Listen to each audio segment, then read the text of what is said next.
Hello learners, today I am going to teach you advertisement. सबसे पहले आपको ये पता होना चाहिए कि एडवर्टाइजमेंट क्या होता है। एडवर्टाइजमेंट इसको हिंदी में विज्ञापन कहा जाता है।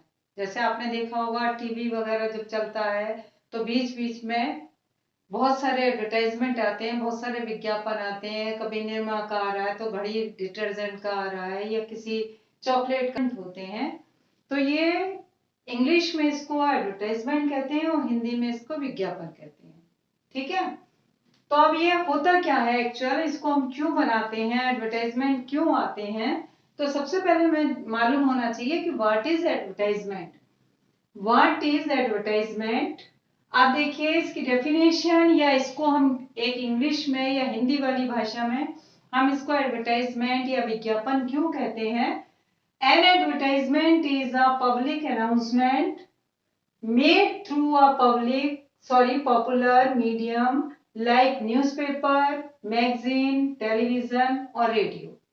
कोई भी जो हमारा प्रोडक्ट है या किसी बात को, हमें इंफॉर्मेशन को लोगों तक पहुंचाना है, तो उसके हम मीडियम क्या बना लेते हैं, या तो हम न्यूज़पेपर को बना लेते हैं, एक उसको मीडियम जरिया जिसको हम पहुंचाना चाहते हैं, जो हम अपनी बात दूसरों तक कहना चाहते हैं, उसके लिए या तो हम न्यूज़पेपर का सहारा लेते हैं या हम मैगजीन का लेते हैं। बहुत सी पत्रिकाएं होती है, न्यूज़पेपर होते हैं, हम उसमें भी अपने एडवर्टाइजमेंट, अपने विज्ञापन को देते हैं। टेलीविजन में भी आपने देखा होगा बहुत आते हैं, और रेडियो के थ्रू भी बहुत सारी हमें इंफॉर्मेशन, बहुत सारे एडवर्टाइजमेंट मालूम पड़ जाते हैं।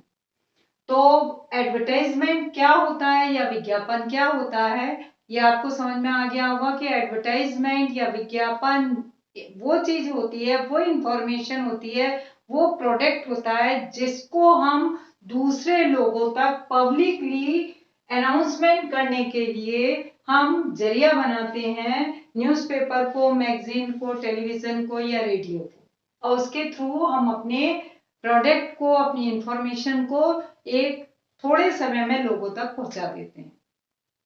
अब दूसरा स्टेप आता है कि इसका पर्पस क्या है, वही पर्पस, मकसद क्या है। An advertisement attracts immediate attention of the public.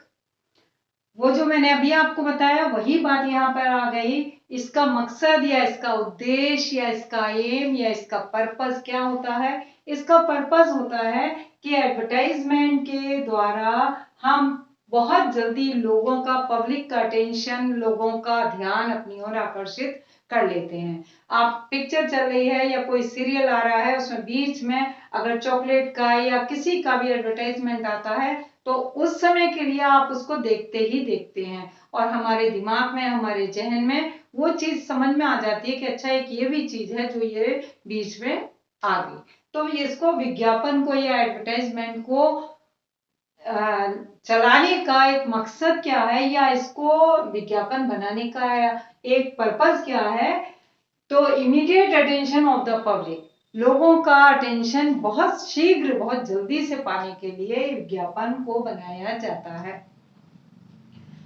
अब how many kinds of advertisement, English में कितने तरह के एडवर्टाइजमेंट हैं। तो there are two kinds of advertisement. First is classified advertisement, second is commercial advertisement. 12 CBSE के कोर्स में आपके क्लासिफाइड एडवर्टाइजमेंट के बारे में बताया गया है। दो तरह के एडवर्टाइजमेंट हैं, एक कमर्शियल एडवर्टाइजमेंट और एक क्लासिफाइड एडवर्टाइजमेंट।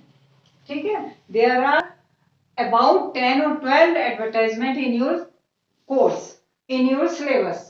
आपके 12th क्लास के और 11th क्लास में थोड़े कम कराते हैं, स्कूल में सारे भी करा देते हैं, बहुत से में कम भी कराते हैं, लेकिन 12th क्लास में जो सीबीएसई बोर्ड के एग्जाम्स आते हैं तो अबाउट 10 है।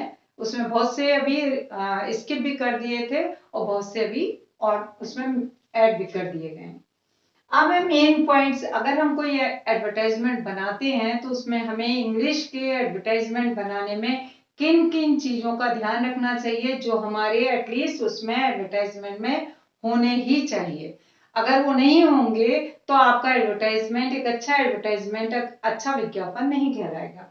तो आप इसमें मेन पॉइंट्स कौन कौन से होने चाहिए? They are written in short catchy phrases words.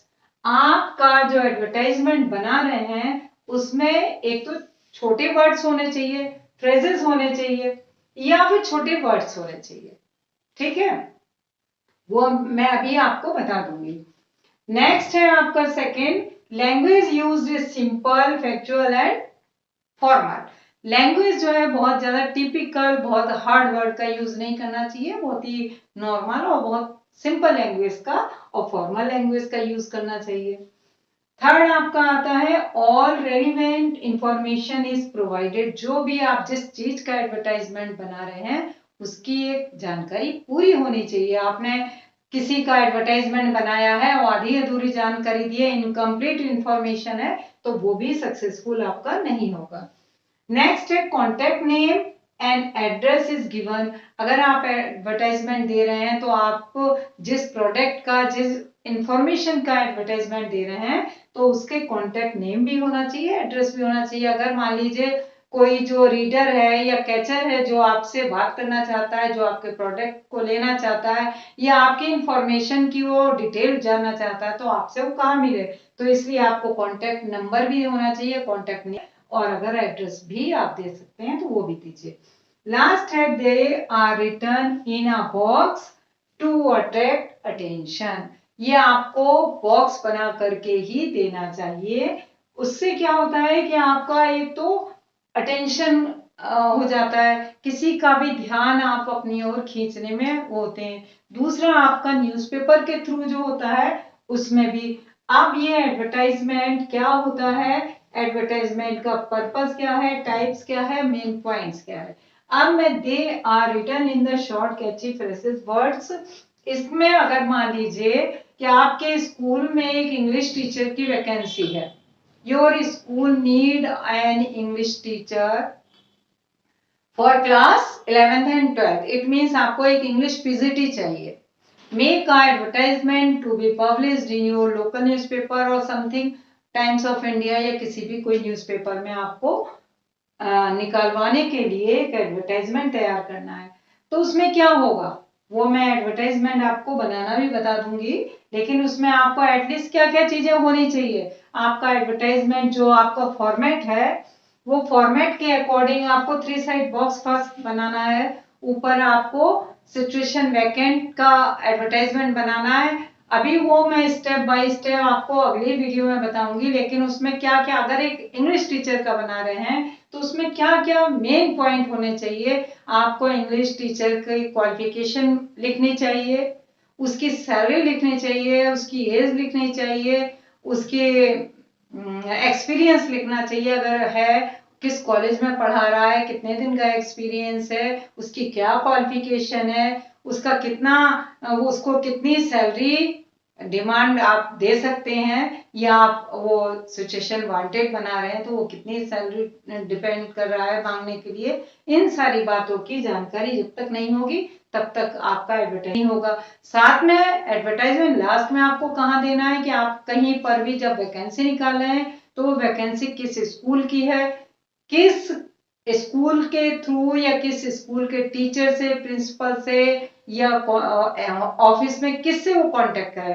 तो कांटेक्ट नंबर भी होना चाहिए, स्कूल का एड्रेस भी होना चाहिए। तो ये सारी बातें आपको इसमें ध्यान रखनी पड़ेंगी और इस तरह आपका एडवर्टाइजमेंट होगा। नेक्स्ट, एडवर्टाइजमेंट में कितने तरह के एडवर्टाइजमेंट आपके कोर्स में है, मैं स्टेप बाय स्टेप उन एडवर्टाइजमेंट को आपको बताऊंगी।